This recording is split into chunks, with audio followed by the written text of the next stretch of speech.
Hello. अस्सलाम वालेकुम। अस्सलाम वालेकुम हज़रत, आपका खादिम। वालेकुम रहमतुल्लाहि व बरकातुहू। हाँ साहब, फरमा साहब, कौन साहब? आपका खादिम बोल रहा हूँ सर। हजरत दुर्ग से रफीक खान, मोहम्मद रफीक कहते हैं। अच्छा साहब, अल्लाह करे वालेकुम। दुर्ग MP। जी जी, छत्तीसगढ़ हो गया हजरत अब तो। माशाल्लाह, बहुत कट्टर बरेलवी इलाका है दुर्ग का। जी जी, पहले भी एक बार आपको बात हुई थी, आपको बताया था मैं कि हम भी खानदानी बरेलवी खून है और काफी मतलब आज भी हमारे वालिदैन, हमारे भाई वगैरह बरेलवी। जी हाँ बरेलवियत से काफी मतलब मुतासिर तो नहीं कह सकते, सबके सब बैच भी हैं। हालांकि इमाम अहमद रज़ा खान साहब से फाजिल ठीक है। बरेलवी को मानते हैं। हाँ हाँ। अभी तो हमने तो खैर इंशाल्लाह मतलब माशाल्लाह अल्हम्दुलिल्लाह सुम्मा अल्हम्दुलिल्लाह आप जैसे बुजुर्गों की बातें सुनकर, यूट्यूब देखकर, आलिमों की सोहबत में रह के थोड़ा तौबा कर ली है अभी, और इंशाल्लाह जारी रहेगी कि एक दिन कम्प्लीटली लाजमाते हैं इसको। अच्छा अच्छा अच्छा अच्छा, बहुत अच्छी बात है। अच्छा हजरत, एक आपसे ना क्वेश्चन करना था, एक सवाल था मेरा आपसे, कर सकता हूँ हजरत? हाँ बिल्कुल। अच्छा हजरत ये बताइए, एक गहरे आलिम से दीन सीखना कैसा है? वो क्या सिखाएगा? वो खुद आलिम नहीं है तो वो दिन सिखाएगा क्या? अच्छा मतलब ये तो इससे हजरत है भाई कि जितना जितना उसे मालूमात है उतना सीख सकते हैं, जितना उसको मालूम है। नहीं तो अगर अभी जैसे ये दावत इस्लामी के बारे में ये अहले सुन्नत इलियास अहमद अत्तारी काजी अमीर अहले सुन्नत नहीं कहना चाहिए। अमीर अहले सुन्नत तो वो होता है जैसे पूरी दुनिया के सुन्नी मुसलमान चुने कि ये हमारा अमीर है। इसको पूरी दुनिया के मुसलमानों ने किसने चुना है? कोई ने नहीं चुना। सारे मुसलमानों ने, इसके मानने वाले चुन लिया इसको। उनकी वीडियो में खुद ये कहा है कि मैं कभी किसी मदरसे में नहीं गया और ना ही मैं कभी किसी नाजरा पढ़ा, मैं कहीं किसी से सिर्फ आलिमों की सोहबत में, बुजुर्गों की सोहबत में रह के दीन सीखा। सोहबत में रहने की आलिम बन गया। बताइए आप, ऐसे भी ऐसे होने लगा तो सारी दुनिया के लोग आलिम बन जाएंगे। अच्छा अगर सोहबत में रह के आलिम बनना होगा तो फिर पूरी दुनिया के लोग आलिम बन जाए। आलिमों की सोहबत में तो रहते ही है कोई ना कोई। अल्फाज में आप कहें तो मैं वो वीडियो भेजूं, 2.5-3 मिनट का है, उनका एक मुरीद उनसे वो तो मुझे मालूम है उसने कहा है कि मैं आलिम, मैंने एक दिन भी मदरसे में नहीं पढ़ा। तो हजरत फिर ये कैसे दीन का काम कर सकते हैं और ये कैसे दीनी मालूमात और पुरवाई और अरे ये वो तो जो अपने बाल को बाल मुबारक के बढ़वा रहा है, लब्बैक अत्तार के नारे लगवा रहा है, इलियास की आमद मरहबा कहलवाया, अपना मीलाद नामा पढ़वाया, सहाबा किराम के लिए बोला कि वो मुजद्दिद नहीं थे, मैं भी मुजद्दिद नहीं हूँ। कितनी बड़ी बात इसने की थी कि सहाबा किराम मुजद्दिद नहीं थे। अब बताओ, सहाबा किराम को मुजद्दिद होने की क्या जरूरत आ रही थी? जब अल्लाह के रसूल मौजूद है तो सहाबा किराम कैसे मुजद्दिद हो सकते हैं? ये बात इसने कही क्यों कि मैं भी मुजद्दिद नहीं हूँ, सहाबा किराम भी मुजद्दिद नहीं थे? इससे पूछा जाए कि ये बात क्यों कही तूने? सहाबा किराम क्यों मुजद्दिद होंगे जब अल्लाह के रसूल मौजूद हैं? क्या ख्याल है? बेशक। अब एक चीज ये बताइए मेरे से, मुझे एक बार देखिए, इन्हीं के मुंह से मतलब इलियास अहमद कादरी साहब का एक वीडियो है जिसमें उन्होंने इमाम अहमद रजा खान बरेलवी के बारे में ये कहा कि वो हाफिज नहीं थे, किसी ने उनको हाफिज कह दिया। तो फिर अगर वो हाफिज नहीं थे तो इतनी सारी तफासिर और ये वो क्या एक मतलब जो हाफिज नहीं है वो आदमी लिख सकता है? मतलब क्या ये पॉसिबल है? तो ये लोगों ने लिख रखा है, बयान अनवारुल बयान किताब है, इंदौर वालों ने लिखी है। हाँ, उसमें लिखा है कि हाफिज नहीं थे तो 8 घंटे में हाफिज हो गए। 8 घंटे में, 8 तो घंटे में मतलब ये बताओ आप कैसे हाफिज हो जाएगा आदमी? जो आदमी जिंदगी भर कुरान नहीं पढ़ा हो तो वो कैसे 8 घंटे में हाफिज हो जाएगा? मैंने तो सर ये जिंदगी में जो कुरान नहीं पढ़ा एकदम पढ़ेगा तो कैसे 8 घंटे में हो जाएगा? मान लो थोड़ा थोड़ा ही पढ़ता है, नाजरा ही पढ़ता है, तो वो 8 घंटे में कैसे हो जाएगा? 8 घंटे में तो हाफिज, जो मुकम्मल हाफिज होता है, वो कुरान सुना सकता है, वो भी जल्दी जल्दी में। उसमें भी अल्फाज कटेंगे, बहुत तेज तेज पढ़ना पड़ेगा उसे, कटाकट कटाकट कटाकट कटाकट पढ़ना पड़ेगा। तो फिर वो बरतल कुराना तरतीला तो उसमें लागू ही नहीं होगा फिर। हाँ, ये अभी आयत मेरे ध्यान में आई थी, कुरान में अल्लाह फरमाता है, ला तुहर्रिक बिही लिसानक लितअज्जल बिही, علینا جمعہ وقرآنہ. اللہ فرماتا ہے اے حبیب صلی اللہ علیہ وسلم آپ اپنی زبان کو جلدی حرکت نہ دیجیے. لا تحرک بھی لسانک لتعجل بھی، جلدی نہ کیجیے. ان علینا جمعہ وقرآنہ، یعنی قرآن کے بارے میں اللہ نے فرمایا، اس کو فرمایا ورتل القرآن ترتیلا، آپ اس کو ترتیل سے آہستہ آہستہ پڑھیے. تو یہ 8 گھنٹے میں حافظ صاحب کیسے ہو گئے اعلیٰ حضرت کی سمجھ میں نہیں آتی. نہیں اعلیٰ حضرت کے بارے میں جو میں نے سنا نا، امام احمد رضا خان صاحب بریلوی، اعلیٰ حضرت کہنا مجھے تھوڑا سا پریشانی ہوتی ہے، کیونکہ میں اعلیٰ اور وہ سب اللہ کے رسول صلی اللہ تعالی وہ علیہ تو وسلم ناز شریف ہے، سب سے اعلیٰ وہ اولیٰ ہمارا نبی، سب سے بالا وہ والا ہمارا نبی. صحیح کہہ رہے ہو آپ. اعلیٰ اور افضل تو ہمارے نبی صلی اللہ علیہ وآلہ وسلم کی ذات کے پاس. اب یہ کیا ہے دے دیں تو اس کا مطلب ہے کہ ہم بھی وہ چلے افراد. اب یہ دیکھو اعلیٰ حضرت جو کہتے ہیں نا، ان کے بول ہم ہماری یہ لوگ کیا کہتے ہیں کہ وہ حاجی وارث علی صاحب نے خطاب دیا تھا تو اپنے زمانے کے حساب سے اعلیٰ ہے. ٹھیک ہے، ان کے زمانے کے حساب سے اعلیٰ تھے تو اب تو ان کا زمانہ نہیں ہے. اب کیوں کہہ رہا ہوں چلو ان کے زمانے میں اعلیٰ تھے تو اب تو نہیں ہے نا وہ دنیا میں. کیا خیال ہے؟ میں نے جو ان کی کہانی سنی تھی نا حضرت کہ ایک بار ان کو کسی نے حافظ کہہ دیا تو امام احمد رضا خان صاحب فاضل بریلوی کو بہت برا لگا، اور رمضان کا مہینہ تھا تو فجر میں وہ اٹھتے تھے اور ایک فجر میں نہیں، یہ لوگ کہتے ہیں مغرب بعد پان بھی کھاتے تھے، حقہ بھی پینا ہوتا تھا، اس میں 20 منٹ کا وقت رہتا تھا تو 20 منٹ کے حساب سے 8 گھنٹے ہوتے ہیں پورے مہینے میں، تو آپ 8 گھنٹے میں حافظ ہو گئے. یعنی وہ ایسا حساب بناتے ہیں کہ صاحب وہ مغرب بعد پان بھی کھانا ہوتا تھا، کھانا بھی، اور وہ حقہ بھی پینا ہوتا تھا، اور اس میں 20 منٹ ملتے تھے، اس میں آپ حافظ ہو گئے تھے. ایک پارا حافظ کر 20 منٹ میں حافظ ایک پارا کیسے یاد کر لیں گے 20 منٹ میں تو آدھے گھنٹے میں تو ترتیل سے آدمی پڑھ پائے گا. 40 منٹ لگتے ہیں ترتیل سے پڑھنے میں، اور جلدی پڑھنے میں لگیں گے 20 منٹ بہت تیزی میں پڑھنا پڑے گا. جب اللہ کے رسول صلی اللہ تعالی علیہ وسلم کے پاس جبریل آئے اور بولے کہ اقرا، تو انہوں نے کہا انا بقاری، میں نہیں پڑھا سکتا، اور یہ 20 منٹ میں ایک پارا یاد کر رہے. بتائیے یہ کتنے بڑے قاری تھے کہ 20 منٹ میں ہی پارا یاد کر لیتے تھے. اللہ بہتر جانے کیا کیسی گپیں بناتے ہیں بریلوی لوگ. جی. یہ بھی نہیں سوچتے کہ ہم 8 گھنٹے کا لکھنا ہے تو اس میں ہم کیا جواب دیں گے قوم کو. اچھا، ایک وہ غلام جیلانی حضرت جس نے زنا خوری کی تھی نا لڑکی کے ساتھ کھنڈوا میں، وہ کہہ رہا کہ 7 گھنٹے میں حافظ ہو گئے تھے. 7 گھنٹے میں اس نے 1 گھنٹہ اور کم کر دیا. انوار البیان والے نے تو 8 گھنٹے لکھے، اس نے 7 گھنٹے لکھے. اچھا، یہ بھی لکھا ہے مفتی اعظم ہند جب حج کرنے گئے تو وہاں کے لوگوں نے، علماء کرام نے قرآن کریم پڑھنے کی اجازت ہی نہیں مفتی اعظم سے، قرآن کریم پڑھنے کی اجازت ہی نہیں. اب بتاؤ جو خود حافظ نہ ہو وہ قرآن کریم پڑھنے کی کیا اجازت دیں گے صاحب؟ اور قرآن کریم پڑھنے کی بھی کوئی اجازت ہوتی ہے کیا؟ قاری بننے کے لیے تو کم سے کم 2 سال چاہیے. اگر قرأت کی اجازت لیں گے تو قرأت پڑھنے کے لیے تو 2 سال رکنا پڑتا ان کو. اچھا حضرت مجھے ایک بات یہ بتائیے کیجیے گا، میں نے یہ سنا تھا کہ جو دعوت اسلامی والے ان کے اوپر کچھ بین دے رہا، ایون الیاس قادری صاحب کے اوپر دعوت کے لیے عمرہ کے لیے نہیں جا سکتے. چلے جاتے ہیں یہ کچھ حساب بنو کے چلے جاتے ہیں، تقیہ بازی کر لیتے ہیں. اور میں امام حرم کے پیچھے نماز پڑھتے تھے، پہلے خود اقرار کیا کہ میں پہلے پڑھتا تھا، بعد میں مفتی عبدالحلیم صاحب نے منع کیا تو میں نہیں پڑھتا. وہ مفتی عبدالحلیم صاحب تھے نا جن کے درگے کے ادھر مرید تھے کٹنی سائڈ میں.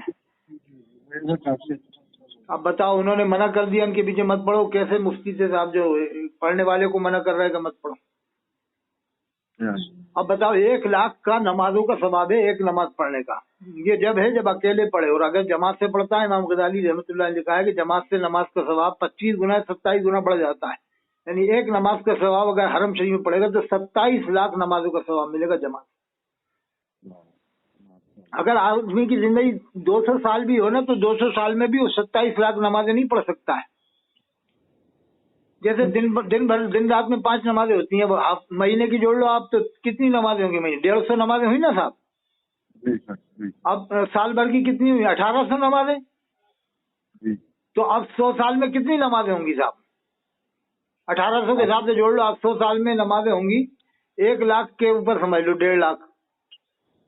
तो अगर 200 साल की जिंदगी हुई तो 3 लाख। तो 200 साल की जिंदगी में भी आदमी 3 लाख नमाजें पढ़ पाएगा, रात दिन पढ़ेगा जब जाके। वहाँ एक नमाज का सवाब मिलता है जमात से पढ़ने में 27 लाख। ये मैंने इस्तेदलाल किया है और मैंने बताया इस बात को निकाल के कि जमात से पढ़ने का सवाब 27 लाख है, और मस्जिद नबवी में पढ़ेगा तो 13.5 लाख नमाजों का सवाब मिलेगा। अब ये कितने बड़े सवाब से महरूम करते हैं कोटा के लोगों को, जयपुर के लोगों को, उदयपुर के लोगों को, नासिक के लोगों को, पोरबंदर बम्बई के लोगों को, सूरत के लोगों को, अहमदाबाद के लोगों को, कितने बड़े सवाब से महरूम करते हैं आलिम लोग। नहीं हजरत, मैंने भी इस चीज देखा है। मतलब मैं आपको तो जैसे मैंने आप मेरे बारे में मेरा बैकग्राउंड जानते हैं आप, अक्सर बरेलवी खानदान से हूँ मैं, और दावत इस्लामी का बहुत ज्यादा यहाँ पर होल्ड था, लेकिन अभी लोगों ने अपने वो जो हरी पगड़ी है ना सब ताज पे रखी है। अच्छा, उतार दी हरी पगड़ी उतार दी। अल्हम्दुलिल्लाह मेरे कम से कम 10 जानने वाले ऐसे हैं जो हरी पगड़ी पहन के ऊंचा टकने के नीचे ऊपर तक पैजामा पहन के वही स्टाइल का जब्बा लहंगा पहन के घूमते थे, आज उन्होंने साथ पे रखी है। इसका मतलब उन्हें समझ में आ गया। हाँ, आप सोचिए ना, अगर आप जैसे लोग मेहनत कर रहे हैं तो अल्लाह देख रहे हैं ना, मेहनत रंग ला रही है। नहीं, वो ये समझ गया कि ये इलियास काजी ने तो वो काम किया जो गुलाम कादियानी ने भी नहीं किया था। गुलाम कादियानी आलिम बहुत बड़ा था, इसमें कोई शक नहीं, बहुत जबरदस्त आलिम था, बहुत भारी आलिम था, लेकिन उसने ये काम नहीं किया कि अपने बाल को बाल मुबारक के बंटवाया हो, लब्बे या कादियानी के नारे लगवाए हों, या अपना मीलाद नामा पढ़वाया गुलाम कादी, और बाकी गुमराहियां तो उसने की। अपने आप को जिल्ली नबी कहा, मसीह मऊद कहा, लेकिन डायरेक्ट नबी भी नहीं कहा। तो इलियास काजी क्या कर रहा बताइए आप? गुलाम अहमद कादियानी ने किसी और तरह से दावा किया तो ये किसी और तरह से, क्या ख्याल है साहब? और मुफ्ती आजम आलम, दुनिया के सबसे बड़े मुफ्ती, बरेलवी जमात के मुफ्ती मुनीबुर रहमान को काफिर करार दे रहे हैं दावत इस्लामी वाले, वो मुशाहिद हुसैन। मुशाहिद हुसैन दुनिया के सबसे बड़े मुफ्ती हैं, मुफ्ती मुनीबुर रहमान, उनसे बड़ा कोई मुफ्ती नहीं है बरेलवी जमात, उन्हें काफिर करार दे रहा है। कि देवबंद वालों की मस्जिद में क्यों गए? वो मस्जिद ज़िरार है, मस्जिद ज़िरार कह रहा है, मस्जिद ज़िरार जिसका, जबकि सारे देवबंद वालों की जितनी मस्जिदें हैं दुनिया में, क्या वो सब मस्जिदें ज़िरार हो गई? पूरी दुनिया में लाखों मस्जिदें, और फिर अरब में जो मस्जिदें बना रहा है अरब की हुकूमत, वो भी ज़िरार हो गई, अरब वाले जो बना रहे हैं सब, फिर तो सभी ज़िरार हो गई। ये मुशाहिद हुसैन और इलियास काजी के हिसाब से, इलियास काजी का भी वही अकीदा है कि ये मस्जिद ज़िरार है। अगर इलियास काजी का अकीदा नहीं कि मस्जिद ज़िरार है, देवबंदी की मस्जिद ज़िरार नहीं कह सकते, तो ज़बान से बोले, आए मदनी चैनल में कहे कि नहीं मैं मस्जिद ज़िरार नहीं मानता, देवबंद वालों की मस्जिद को और अरब वालों की मस्जिदों को मैं मस्जिद ज़िरार नहीं मानता। वो तो साफ कह रहा है कि आला हज़रत की बात मेरे लिए हद से आखिर है, मैंने आला हज़रत पर आंखें बंद कर दी हैं। और ये एक है ना जो मरहूम मुफ्ती खादिम हुसैन, उन्होंने भी देवबंद के एक मस्जिद से अजान आई तो बोले इनको क्या सुनते हो? बोले ये तो सुअरों का शोर है। अजान की और ये जितने बड़े गालीबाज हैं ये कुरान के मुखालिफ है। अल्लाह सुब्हानहू तआला ने सूरह वहाँ जन्नत का जो उन्होंने तस्वुर दिया है कि जन्नत एक ऐसी जगह रहेगी जहाँ ना गाली बकी जाएगी ना। एक बात और मैं आपको बता रहा हूँ, इलियास काजी की जिंदा करामत देखी आपने? वो बैटरी वाली? क्या बैटरी वाली? नहीं, बैटरी वाली करामत नहीं, इसकी तो 2 लाख करामत है, कम बेश 2 लाख। एक करामत जिंदा बता रहा हूँ जो अभी आपके समझ में आएगी। हाँ, ये करामत बहुत बड़ी करामत आपने बताई। अभी आप देखना गूगल से, आप तो देखते रहते हैं, इसका चेहरा देखना, 10 साल पहले वाला चेहरा देखना तो चेहरे पे काले दाग मिलेंगे। जी। और अब लेटेस्ट में देखना तो काले दाग साफ होगा, यानी करामत जाहिर हो गई। यानी ब्लीचिंग के जरिए या मेकअप के जरिए से वो खाल खिंचवा के खत्म करवा लिए दाग, सफेद करवा लिए दाग। अच्छा, जो अब बताओ ये कितनी बड़ी मक्कारी है, कितनी बड़ी मक्कारी है कि जो चेहरे पे दाग थे तूने वो साफ करवा लिए कि कई लोग मुझे देवबंदी न समझने लगे। अरे हजरत, कुरान में उससे सूरह फतह में उसकी जिक्र है कि भाई लोग अशरी सुजूद, लोगों के सजदे की वजह से वहाँ पर निशान आ जाते हैं और इन्होंने मिटवा दिया उसको।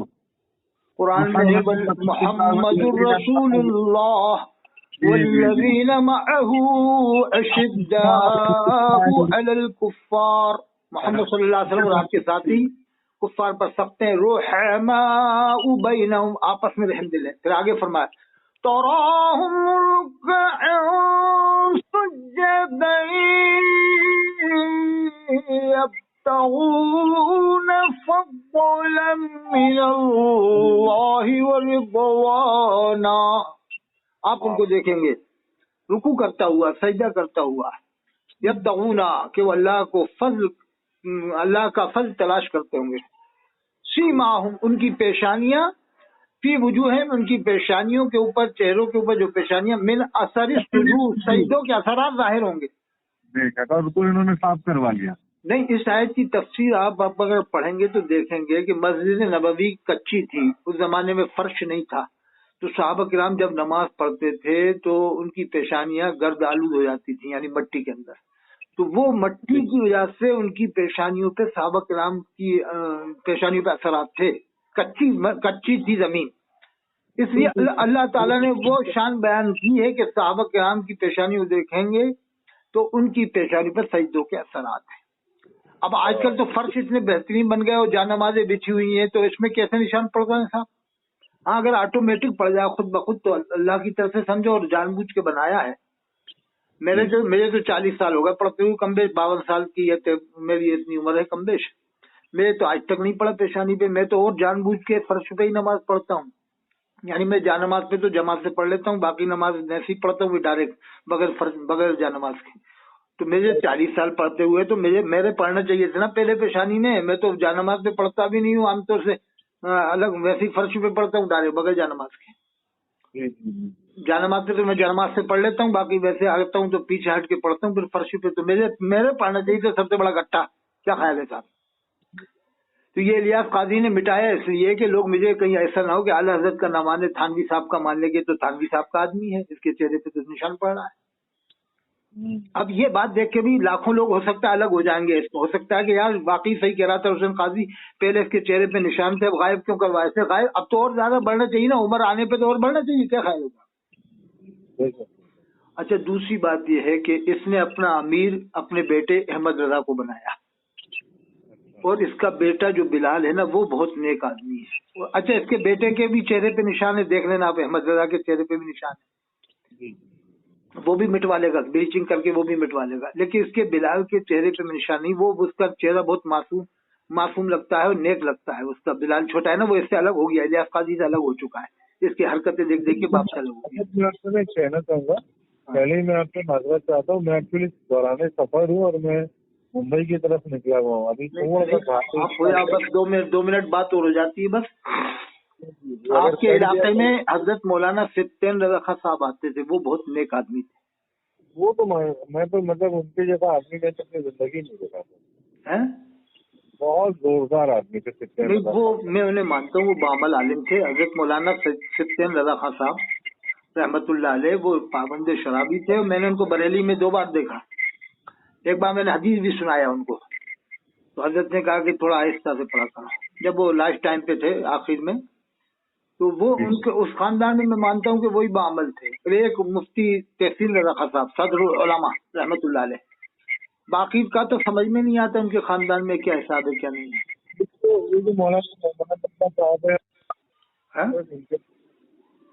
اب میں آپ کو آخری بات بتاؤں کہ اگر تفسیر علامہ شاہ آپ کے پورے ایم پی میں پڑھ لی نا, یا ہندوستان میں پڑھ لی ہے, تفسیر علامہ شاہ معلوم ہے کس کی ہے؟ حضرت علامہ نقی علی خان رحمۃ اللہ علیہ خاتم المحققین. اگر میں گارنٹی سے کہہ رہا ہوں, کوٹا کے اگر ایک بھی امام پڑھ دے تو مجھ سے 1 لاکھ روپے لے کے جائے, جس مسجد کے لوگ پڑھوا دیں اگر اس امام سے, تو میں 1 لاکھ روپے دے دوں گا اس مسجد میں. لیکن نہیں پڑھوا, کوئی بھی کوٹا کا ایک بھی امام والد کی کتاب تفسیر ہمیشہ نہیں پڑھ کے سنا سکتا مسجد کے اندر صبح شام. شرط ہوگی اگر پوری 1 جلد سنا دے 2 جلدوں میں, لاسٹ میں 2 جلدوں میں چھپی ہے امام احمد رضا اکیڈمی سے, پہلی 1 جلد میں اگر 1 جلد بھی سنا دے گا تو میں 1 لاکھ روپے دے دوں گا مسجد کے اندر, کوٹا میں, جے پور میں, یا ادے پور میں, ناسک میں, پور بندر میں, سورت میں, یا احمد آباد میں. پورے ہندوستان میں کوئی بھی امام اس کتاب کو پڑھ کر نہیں سنائے گا مقتدیوں کو. اس کی وجہ یہ ہے کہ سوچ رہے ہیں کہ اگر ہم نے اس کتاب کو پڑھ دیا تو ہمارا بیڑا غرق ہو جائے گا, اور لوگ ہم سے کہیں گے کہ تم تو دیوبند والوں کے بارے میں بتا دے, ایسا ترجمہ کیا, حالت کے والد نے بھی تو وہی ترجمہ کیا. کیا خیال ہے صاحب؟ پوری میں چیلنج دے رہا ہوں, اندور کا ایک بھی امام نہیں سنا گا, اجین کا ایک بھی نہیں سنا گا, رتلام کا اگر کوئی سنائے تو مجھ سے 1 لاکھ روپے لے کے جائے. नहीं सुना सकता था। वो किताब सुनाने के बाद दिमाग फ्रेश हो जाता, फ्रेश माइंड हो जाता आदमी। बहुत शानदार किताब है, अगर आप पढ़ोगे तो आप मुझे फोन करोगे बार बार कि वाकई में आपने बहुत अच्छी किताब बताई, लाजवाब किताब है, बहुत शानदार किताब है। इंशाल्लाह मैं मंगवाता हूँ। आप उस किताब को मंगवा लो। अगर आपने मंगवा ली ना और अपने इलाके में बांट दी तो लोग आपसे मिलेंगे कि यार वाकई रफीक भाई आपने तो मजे बहुत शानदार किताब बताई। इस किताब को पढ़ने के बाद तो हमारे बड़ी मालूमात बढ़ गई साहब, बहुत ही।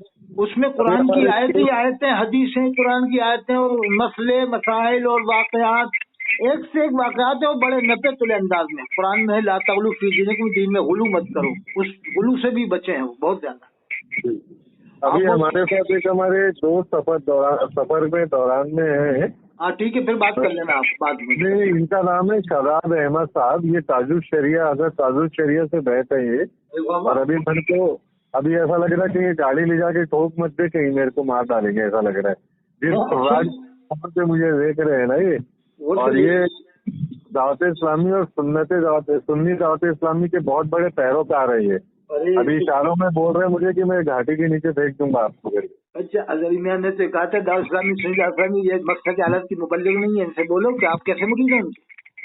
नहीं, वो तो इन चीजों को समझते हैं, लेकिन आपने जो आला हजरत के बारे में बोला तो इनके निशानियों पे बल आ चुका है मेरे को। नहीं, आला हजरत बड़े आलिम थे, हम भी मानते हैं, मुफ्ती थे, आलिम थे, लेकिन मुजद्दिद नहीं मानते उनको। मुजद्दिद तो एक अलग चीज होती है।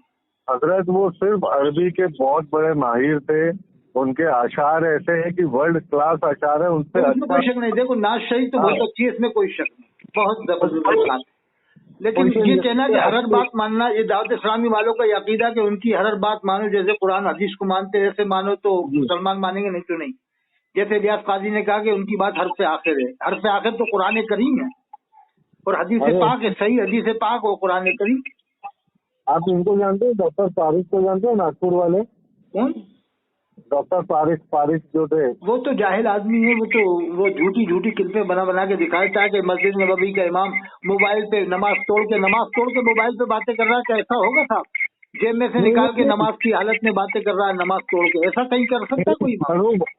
मरहूम डॉक्टर फारिक जो थे, अरे हाँ, वो मौलाना अबुल हसन नकवी रहमतुल्लाह अलैह के शागिर्द थे। वो कभी शागिर्द तो बाद में हुए, तो कभी ना मदरसे में गए ना कभी किसी इदारे में पढ़ाई किया, अपना सेल्फ स्टडी करके मौलाना, अभी इनकी बात करें ना, मौलाना करीम तारिक की। हाँ। तो ऐसे भी लोग हुए हैं जिन्होंने किसी के माताहत या किसी के शागिर्दगी में कुछ पढ़ा नहीं और नाम रोशन किया, दीन के खिदमत जरूर किए। बहुत लोग हैं। आपका मुझे पता नहीं आपकी फरागत कहाँ से है, बट मैं आपसे काफी मुतासिर हूँ। मेरे दोस्त यार भी, अभी शराब भाई भी बोल रहे हैं कि यार आपसे मिलना पड़ेगा। शराब भाई बुरहानपुर से ही है बेसिकली। अरे मुझसे मुलाकात के लिए लाओ साहब, इनको भोपाल में ले आओ। मैं ताजो मसाजिद भोपाल में पढ़ाऊँ, डाल दूँ। नदवतुल उलमा लखनऊ की शाख है भोपाल में। आज सुबह ही मेरे को बोल रहे थे कि यार मानना पड़ेगा, बोले 10 लाख लोग जमा हुए और एक गंदगी नहीं, एक कचरा नहीं। बोले आप देवबंदी और तबलीगी लोगों का क्या मजमा होता, और बोले यही हमारा होता तो हर जगह हड्डियां, नलियां और मुर्गियों के पंख पड़े होते। बोले 43,000 के वारंटियर्स थे उस इज्तिमा में। जी। हालांकि मैं तो नहीं गया उस इज्तिमा में। मैं क्या है कि वो जब से मौलाना जुबैर साहब थे ना, जुबैर हसन साहब कान देवी रहमतुल्लाह अलैह, वो बहुत नेक थे, तो उनकी दुआ में तो मैं जाता अगर होती तो। लेकिन बाद में 2 टुकड़े हुए ना तबलीग जमात में, तो उससे जरा थोड़ा दिल लोगों का वो हो गया। जैसे बांग्लादेश में अभी मारामुरी कर दी, कई लोग मर गए, तो इसलिए मैं तो न जमात में जाने का कहता न मैं जाता। जिसको जाना जाए, जहाँ भी जाना चाहे, नहीं मेरे से कोई मतलब नहीं। मैं तो ये कहता हूँ कहीं भी जाओ, नमाज पढ़ो, 5 टाइम की नमाज पढ़ो, हलाल रोजी खाओ, किसी भी जमात में जाओ। बस पहले नमाज पढ़ो 5 टाइम की और हलाल रोजी खाओ, फिर किसी भी जमात में जाओ, तुम्हारी मर्जी। मैं तो जामे अदर मिसर को मानता हूँ। जामे अदर मिसर जैसा मिशन है मेरा। जामे अदर वाले सबको मुसलमान मानते हैं जब तक के काफिर ना हो। कुफ्र जब तक सही ना हो तो काफिर मानने का हुक्म ही नहीं है किसी भी तरह से। अच्छा, बरेली वाले यजीद को काफिर नहीं कहते और इमाम हरम को काफिर मानते हैं। ये इदरीस साजी बेड़ा में कोटा में जो ये इमाम हरम को मुसलमान नहीं मानता, मस्जिद नबवी के इमाम को मुसलमान नहीं मानता, और ये अल्लाह के रसूल को हाजिर नाजिर भी मानता है, और अल्लाह के रसूल सल्लल्लाहु अलैहि वसल्लम को मुख्तार कुल भी मानता है, और फिर उसके बाद ये अकीदा रखता है कि आपकी मस्जिद के इमाम मुसलमान नहीं। कैसा ये इदरीस साजी बेड़ा कोटा में है, काय का ईमान इसका कह रहा है मैंने एक भी नमाज नहीं पढ़ी जमात से। तो फिर तेरा हजी कहाँ हुआ, तूने कुर्बानी क्यों की वहाँ पर? कुर्बानी का गोश्त किसको दे के आया था तू? फिर तू क्या मालूम कफन भी लेके आया कि नहीं लेके आया, वहां से तबर्रुक भी लाया था कि नहीं लाया, किससे तबर्रुक भी काय को लेके आया वहां पर? क्या इसने 40 दिन शाकाहारी खाया हुआ है? इसने 40 दिन गोश्त नहीं खाया हुआ? झूठ बोल देगा नहीं मैं तो खुद ज़िबा कर लेता था वो मुर्गे को जाके दुकान पे। क्यों करता था मुर्गे को ज़िबा? पहले छुरी धोना था तुझे, छुरी धो के फिर तू ज़िबा करता। वो भी झूठ बोल देगा हाँ मैं पहले छुरी धो लेता था। वो तो ये लोग झूठ बोलने में ही बड़े माहिर होते हैं, बचने बचाने के लिए 50 तरह की झूठ बोल देते हैं। इसी इसके साथियों ने अहमद आप वो जो है ना गुजरात में जो अहमद पटेल साहब देवबंद वाले थे, कांग्रेस के लीडर, इसके दोस्तों ने साथियों ने दुआए मगफिरत की कोटा में, कुरान खानी की देवबंद वाले के लिए। और ये चुप है, कभी भी अपनी मस्जिद में नहीं बोलता कि जिसे दुआ की भाई तोबा करे कलमा पढ़े अहमद पटेल के लिए। कांग्रेस का लीडर था बहुत बड़ा, उसके लिए दुआ हो गई, कुरान खानी हो गई कोटा में। तो ठीक है, आप सफर में हो फिर बाद में बात कर लेना, ठीक है? इसको हम डलवा देंगे, चैनल पे डलवा देंगे अपने। अस्सलाम वालेकुम।